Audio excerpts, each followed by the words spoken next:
Сегодня мы приехали в Усть-Кулом на молочную ферму. Хозяин молочной фермы Епов Леонид Юрьевич. Здравствуйте, Леонид Юрьевич. Здравствуйте. Расскажите, пожалуйста, о своем проекте. Мы составили бизнес-план, проект устройства молокопровода на ферме, молочной товарной ферме на 50 голов крупного рогатого скота.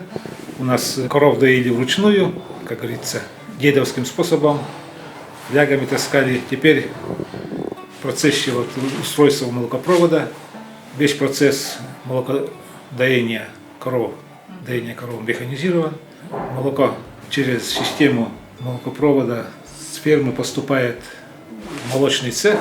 Вот вы видите, значит, здесь сюда молоко поступает, тут накапливается, потом с помощью насоса, молочного насоса перекачивается уже или в молоковоз, подъезжает молоковоз, заезжает прямо сюда на ферму, вот, или переливается во фляги. Когда вы писали проект «Серебряный дым»? В прошлом году, в 2021 году.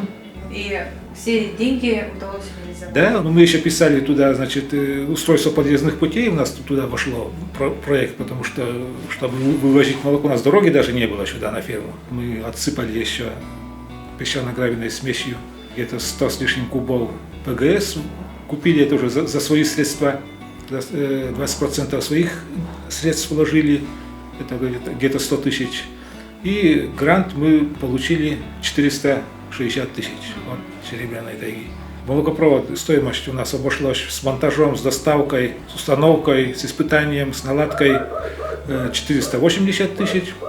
Практически сумма гранта ушла на устройство молокопровода. Все это из нержавейки выполнено, все это сейчас очень дорого. Пока мы уже договаривались, в процессе уже доставки цена еще поднялась на 20 тысяч, то есть договаривались на 460, а в итоге уже 480 оказалось.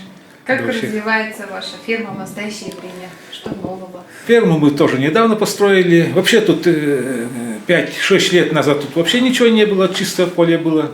Вот, мы пришли сюда в 2016 году. А почему у вас такая идея появилась? Мы всегда жили со своей скотиной дома, подсобное хозяйство было свое большое. Потом решили, когда узнали, что будут выделяться средства на строительство семейных ферм, бизнес-план готовили, составили проект строительства фермы на 50 голов. 5 миллионов 600 тысяч мы грант получили, построили эту ферму, вложили собственные средства, провели мелиорацию этих полей. Поля были оформлены, провели межевание, эти поля 24 гектара уже оформлены в собственность. Сейчас оформляем в процессе межевания идет еще участок где-то 10 гектаров.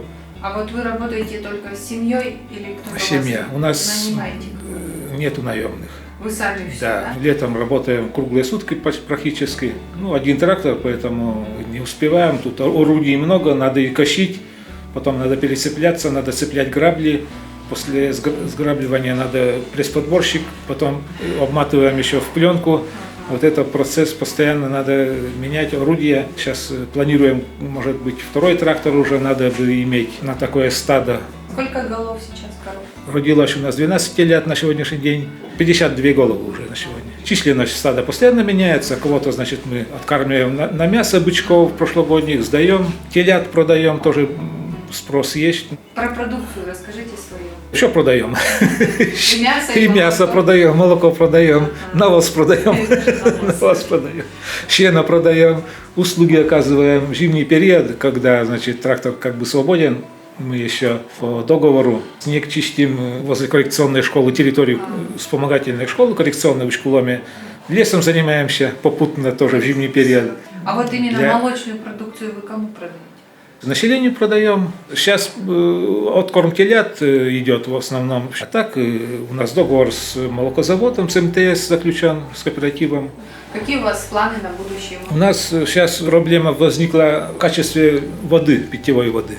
У нас своя скважина здесь. Качество воды плохое, она не соответствует санитарным нормам ни по прозрачности, ни по взвешенным частицам. Поэтому в этом году надо как-то провести водопровод, подключиться к централизованному водоснабжению, чтобы нормально, качественная, чистая питьевая вода была. Ну и приобретать технику, второй трактор, разбрасыватель органических удобрений, потому что вот засушливый период в прошлом году, травостой маленький был, еле-еле план только выполнили по заготовке. Все зависит от погоды, да? Да, Очень от погоды мы сильно зависим, поэтому надо заниматься землей, заниматься повышением плодородия земли. Ну, для этого нужна техника. Стараемся везде, значит, участвовать в всяких проектах, заявляемся. Вот сейчас заявились на конкурс техперевооружения, там, ну, министерство возмещает стоимость приобретенной техники, не знаю, если получим возмещение, может, что-нибудь опять приобретем. Каждый год потихоньку приобретаем, техника дорогая,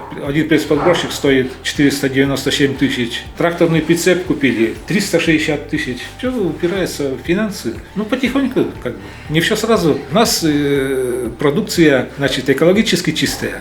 Мы никаких там, кроме комбикорма, больше ничего коровам не даем, никаких там стимуляторов, витаминов и так далее, так далее. Мясо, значит, мы сдаем у нас по договору с кооперативом Ушкуломский. А местным вот просто людям? Мяса нет. Мясо только через убойный. Там ветеринарный контроль проходят, они предубойный ветеринарный контроль. Послеубойный, уже когда разделана туша, то опять проверяют. То есть двойной контроль ветеринарный идет за этим делом. То серьезно, все-таки это телятина, говядина идет в детское учреждение. На сельскохозяйственном рынке вот, наша продукция всегда присутствует. Пожелаем вам удачи и терпения, и всего хорошего. Спасибо. Это не помешает, да? Спасибо, Леонид Юрьевич.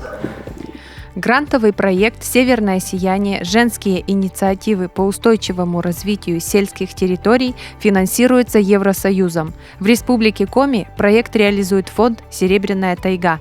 Благодаря ему грантополучатель смог реализовать свой мини-проект.